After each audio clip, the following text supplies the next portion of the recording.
Hello बच्चों, let's read the question and the question says that two parallel wires in the plane of the paper are distance x naught apart. A point charge is moving with speed u between the wires in the same plane at a distance x1 from one of the wires. When the wires carries current of magnitude I in the same direction, the radius of curvature of the path of the point charge is r1. In contrast, if the currents I in the two wires have directions opposite to each other, the radius of curvature of the path is r2. If x0 by x1 is equal to 3 and the value of r1 by r2 is, तो सवाल में बोल रहा है कि दो parallel wire है, वो दोनों के बीच का जो डिस्टेंस है वो x0 है. एक पॉइंट चार्ज जो है वो स्पीड u से बिटवीन द वायर्स मूव कर रहा है at a distance x1 from one of the wires. अब बोल रहा है कि जब वायर में जब करंट सेम डायरेक्शन में था तो radius of curvature of the path जो है r1 है, और जब जो करंट जो है वायर्स में ऑपोजिट डायरेक्शन में था तो radius of curvature of the path जो है वो r2 है. तो यहां पर पूछा गया कि r1 बाई r2 का रेशियो कितना होगा. तो ये सवाल में जो की कॉन्सेप्ट लगेगा, की concept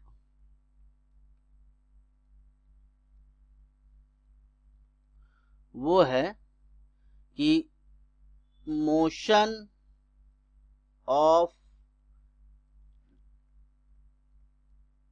charged particle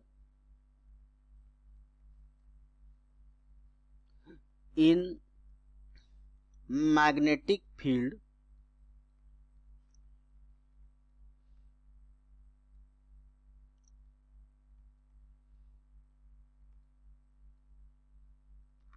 is circular path. यानी कि कोई भी जो चार्ज पार्टिकल है वो मैग्नेटिक फील्ड में मूव करता है तो वो सर्कल में मूव करता है. और ये सवाल में जो फॉर्मूला लगेगा, magnetic field due to current carrying wire, वो इज इक्वल टू होता है क्या, B is equal to mu naught I by 2 pi D, जहां D जो है वायर से डिस्टेंस है I और B जो है वो करंट और मैग्नेटिक फील्ड है. उसी तरह radius of the charge particle moving in magnetic field is given by r is equal to mv by pq, जहां m मास है, v वेलोसिटी है, b मैग्नेटिक फील्ड है, q जो है वो चार्ज है. तो यहां पर एक यहां दिया हुआ है x0 by x1 is equal to 3, यानी कि x1 जो है वो किसी एक वायर से चार्ज पार्टिकल का डिस्टेंस है. तो यहाँ गिवन क्या है, x0 by x1 is equal to 3, तो x0 इज इक्वल टू लिख सकते हैं 3x1. तो एक वायर से डिस्टेंस जो है चार्ज पार्टिकल का x1 है, तो दूसरा वायर से कितना हो जाएगा डिस्टेंस जो 3x1 माइनस x1 यानी कि 2x1. यानी कि कुछ सिचुएशन ऐसा होगा कि दो पैरेलल वायर है,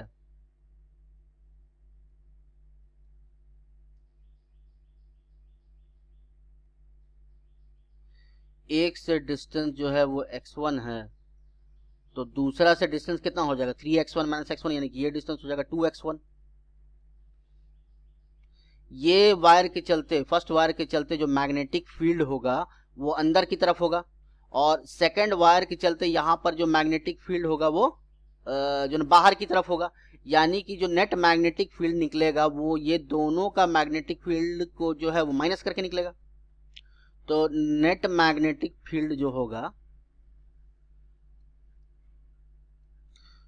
B1 माने अगर फर्स्ट केस में, तो B1 इज इक्वल टू हो जाएगा mu naught I whole divided by 2 pi x1 minus mu naught I whole divided by 2 pi. ये जो डिस्टेंस था यहां पर ये वायर से डिस्टेंस जो है वो 2x1 था. तो यानी कि यहां पर क्या लिखेंगे 2x1 इंटू 2x1.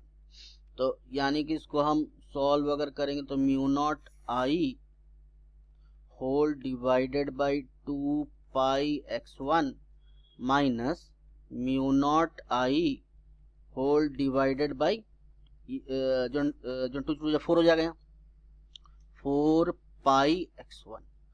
तो इसको अगर माइनस करेंगे तो यहाँ पर हाफ है और यहाँ पर समझ लीजिए 1/4 है, तो हाफ माइनस 1/4 1/4 होता है, यानी कि हो जाएगा कितना, mu naught I by 4 pi x1।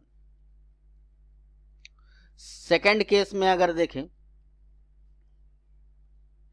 तो वायर में जो करंट था अपोजिट डायरेक्शन में था, तो वायर में जब करंट जब अपोजिट डायरेक्शन में होगा तो जो नेट मैग्नेटिक फील्ड जो है वो एक दूसरे वो दोनों को ऐड करके निकलेगा, क्योंकि मैग्नेटिक फील्ड का जो डायरेक्शन है वो इस केस में सेम डायरेक्शन में होगा। तो B2 का वैल्यू हम क्या लिख सकते हैं,